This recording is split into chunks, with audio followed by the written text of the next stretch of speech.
Hello everyone, I'm Sophie and I'm currently at Kechara Forest Retreat, Bentong, Malaysia. And this is the book that I'll be sharing from, Tales My Lama Told Me, by Pastor David Lai. The stories within were told by our Guru, His Eminence, the 25th Sam Tuku Rinpoche. Today I'll be reading chapter 3, the Dauntless one, page 31. And before that, let me go to a picture to share with you. There you go. Chapter 3, the Dauntless one. I will always remember this story because of the way Rinpoche related it to a group of pilgrims in Nepal just before we visited the actual meditational caves of Naropa and Tilopa. Everyone was attentive and quiet as Rinpoche told this funny yet moving tale about an ancient master who went to great length to find and serve his teacher without any expectations whatsoever. I found this story to be an especially inspiring tale of finding enlightenment through perseverance, strength, and devotion to one's teacher. Naropa was born in the ancient capital of an Indian kingdom to simple parents who were of a low caste. His father was a liquor seller, and when Naropa came of age and was able to take up his father's profession, he refused and became a wood gatherer instead. He eventually entered Nalanda Monastery to become one of its greatest scholars. However, one evening he chanced upon hearing the tales of Guru Tilopa from someone who was talking about the great Buddhist master. On hearing the wonderful stories, he decided that he would take Tilopa as his guru and that he would not rest until he found him so that he could receive Dharma directly from him. The minute he heard Tilopa's name, faith was born in his mind, and he said to himself, I'm going to find him, and I'm going to be his student. He proceeded to make preparations to leave the monastery and bought himself a deer skin, some walking sticks, and other essential items to travel to Vishnu Naga in search of the great master Tilopa. He walked for days. Upon reaching his destination, he was dismayed to learn that the great sage had just left and no one knew where he had gone. Still, although he was greatly disappointed, Naropa remained undaunted and continued in his search. He set off on a journey that would last for several years, walking the length and breadth of India. Wherever he traveled, he would seek clues for where Tilopa was.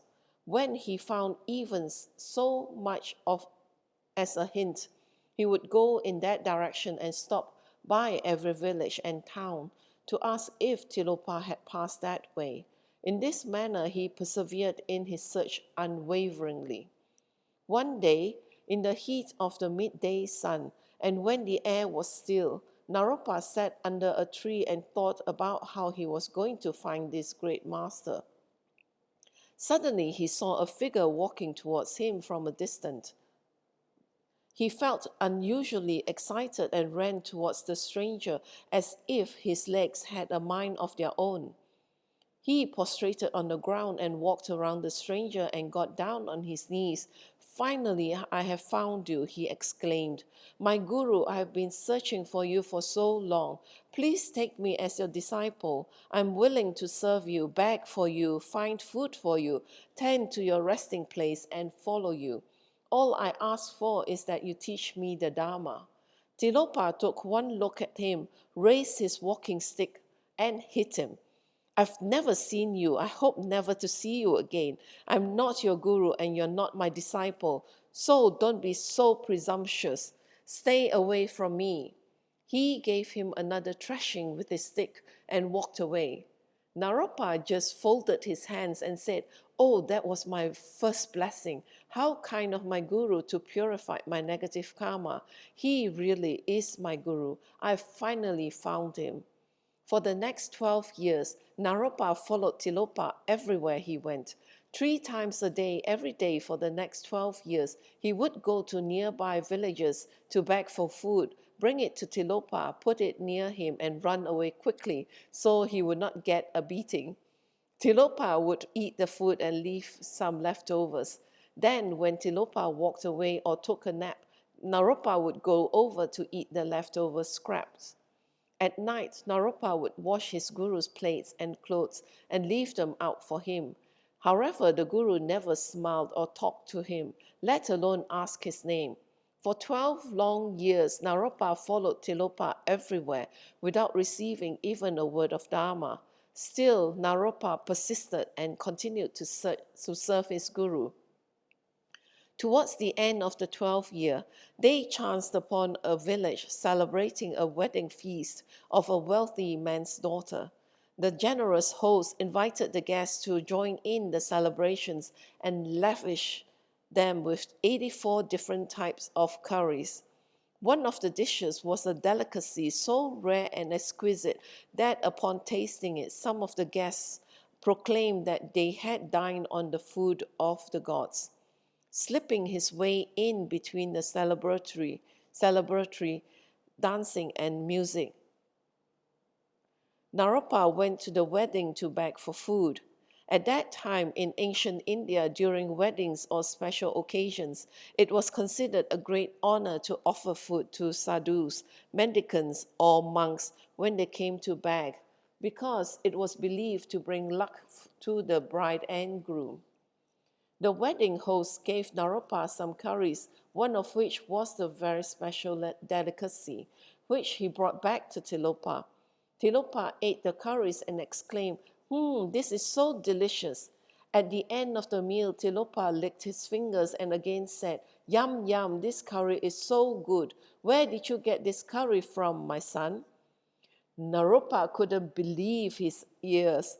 What did your eminence say? He asked intrepidly. In 12 years, Tilopa had not uttered a single word to him, and now he was calling him my son.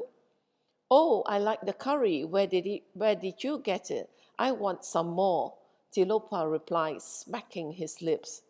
This was the first time in 12 years that Tilopa had spoken to Naropa, and all he said was that the curry was good. It was said in the text that Naropa was as happy as a first stage bodhisattva. The first time he thought to himself was, I'm going to get him more curry.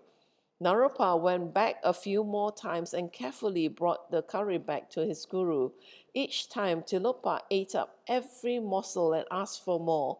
By the fifth time, Naropa started to feel a little uncomfortable and embarrassed about asking for so much.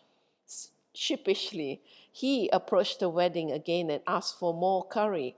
They started to look at him suspiciously and asked, What kind of sadhu is this? He has such a big stomach. They suspected that he had a family or was posing as a holy man to get free food. Naropa then hid in the village, and when the coast was clear, ran out to steal the whole pot of curry. He felt humiliated having to steal the pot of curry, but did not want to disappoint his guru. He was deeply embarrassed and worried that he would lose his reputation. But the thought of not bringing more curry back for his guru when Tilopa had asked for it was unbearable, and so he finally surrendered and decided to steal the curry. For the fifth time, he brought the curry back to Tilopa, who, after eating it, said to him, My son, you have served me well for the last 12 years. You have not given up and you have been very diligent. You did not have anger and you had followed me well. I will reward you now. Naropa could not believe it and immediately prostrated in front of his guru on the dirt, walked in reverential circles around his guru, offered some wild flowers and sat down at his guru's feet with great reverence. Tilopa was an advanced meditator, so he drew a Vrajavarahi mandala in the dirt with his finger. He then initiated Naropa into the sacred Vrajavarahi practice. After the initiation, he told Naropa, Now you don't need me anymore. Go forth and practice. Naropa was sent off to a cave to meditate and engage in retreats on Vrajavarahi. In just 6 months, He gained direct visions of Raja Varahi in the form of Raja Yogini and could communicate directly with her. During this time, he also gained Mahamudra Siddhi and enlightenment. By his direct communication with Raja Yogini, she in turn directly initiated him again into her practice and gave him advice and countless teachings. Thus, it was that Raja Yogini's lineage proliferated throughout India and Nepal through Naropa. Renowned practitioners such as the Pantimpa brothers received her initiation from Naropa and then carried the lineage forward, teaching it to countless people. The teaching has passed on through time until this day, as this sacred practice is still being upheld by practitioners all around the world.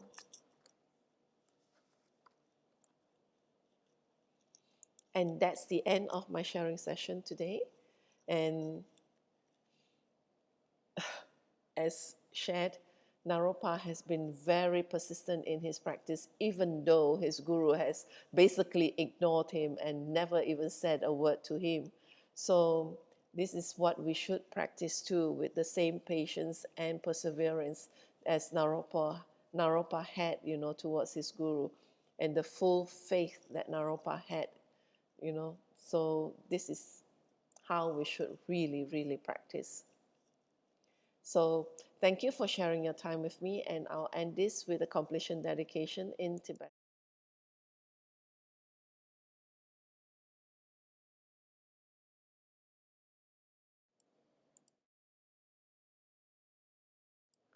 Okay, sorry, I need to adjust the this.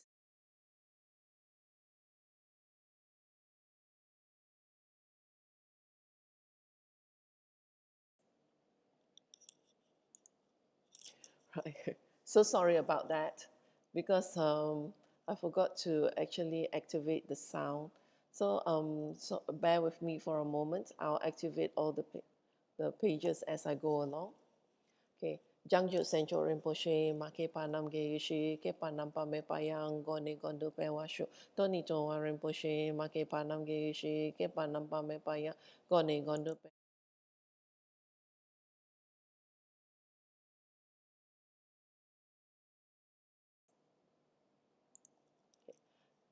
Daso jenis apage wadi tantandro aguna kempadang jepa jesu no santrapai tamping imporin desa se sho kewa kuntu yanda lamada drami choki panalong chochi sadam langi yote razone doje changi ngopango tusut.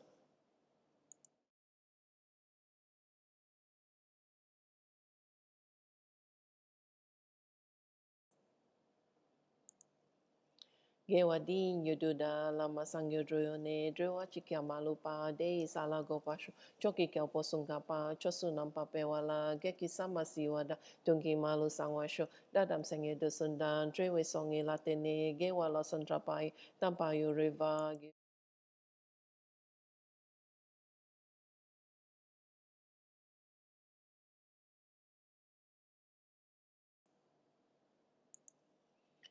Ni modele sendele mi gunyan dele shi ni sintatu dele pel kuncho sungi jingilo kuncho sungi ngodroso kuncho sungi trasi sho jesu nama kusen rap ting ching nam katrini chocho ke pada lo sam tempe dro mi sam sungi dro e mun satatu ni yu shi